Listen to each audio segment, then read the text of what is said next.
Ever since the end of the Second World War, we have been building cities entirely based on the needs of motorists. This has failed spectacularly, as car dependency is perhaps one of the greatest problems faced by modern-day city planners. It takes up valuable urban land, bankrupts our cities, and creates unbelievable urban sprawl and environmental damages. Recently, many municipalities are trying to shift away from car-oriented designs by introducing biking infrastructures in their cities. Unfortunately, this has been met with fierce resistance. Many residents remain skeptical about cycling as a means of improving our cities, as they see it as being more of a problem to their lives than a solution. Some of their arguments may seem reasonable at first, but if you dig a little deeper, you will find that most of them can be easily refuted. In this video, I will go through some of the most common arguments people use against cycling infrastructure and why they're absolute nonsense.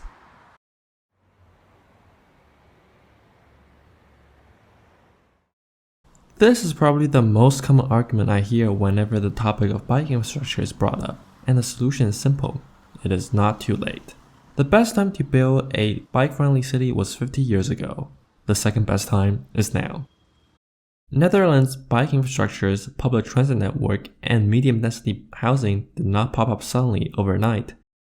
They simply encouraged development of medium-density and mixed-use buildings, thus making public transit and bike infrastructure extremely effective. City planners and engineers know how to build a bike-friendly city. It is NIMBYism and the conservative city councilors holding back the progress of creating more livable cities.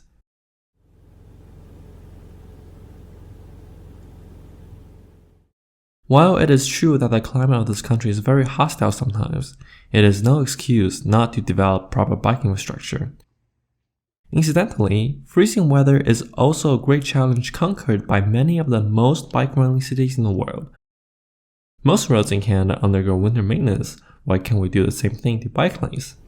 Of course, even the most fanatic cyclist won't consider biking 30 minutes in the freezing cold to get groceries, even if the bike lanes are cleared of snow and ice, which is why changing zoning and development regulations is so important. If shops, businesses, and residential zones aren't 15 kilometers apart and separated by cycling roads and highways, biking and walking will become possible, even in cities with extremely harsh weathers. Not Just Bike did an excellent video on this subject. Be sure to check it out if you still think it is impossible to bike in the winter.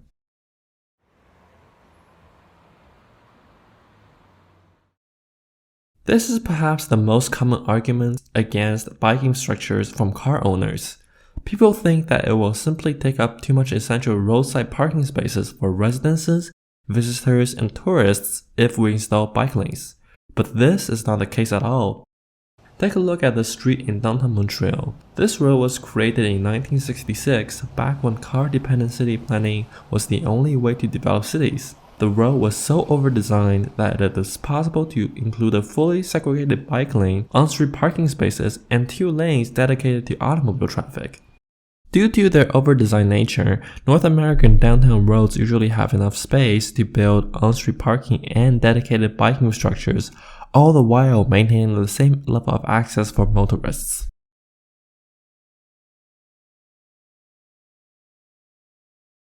No, bike lanes are anything but ableist. If anything, forcing everybody to drive by building dangerous 6-lane roads and roundabouts everywhere is ableist. Elderly and handicapped relies on their cars to travel because we design our city so that it is only safe to travel by car. In transportation engineering, there is nothing more dangerous than the straws that litters the North American suburbs. Properly designed and segregated bike lanes provide perfectly safe infrastructure for those with disabilities. It also provides traffic calming, thereby making our roads less dangerous.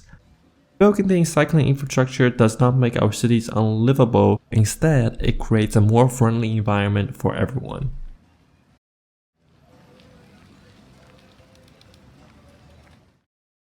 In most cases, building bike lanes will not make congestion worse. This might be obvious, but bike lanes do not influence highway traffic. So cycling infrastructure really wouldn't make your daily commute any more miserable. But what about urban roads? Many urban roads are way over-designed for the amount of traffic they need to handle. Think for a second. Do you really need 6-lane boulevards everywhere for a town of just under 100,000 people? In these cases, using road dieting to build cycle lanes would do little to impact traffic. It would simply reclaim some of the much needed urban space back to pedestrians and cyclists. Fundamentally, traffic is a complicated system that doesn't exactly follow the rules of supply and demand. Bigger roads does not mean less traffic, smaller roads doesn't mean more traffic. The biggest effect bike lanes have on roads is that they provide traffic calming and makes motorists more vigilant. While taking away driving spaces will most certainly decrease the speed of the vehicle traveling on the road, it doesn't necessarily decrease the traffic flow of the road. Even if traffic becomes a major concern, there are plenty of traffic engineering tools such as road dieting and converting existing two-way roads into one-way streets that can help to mitigate the problem.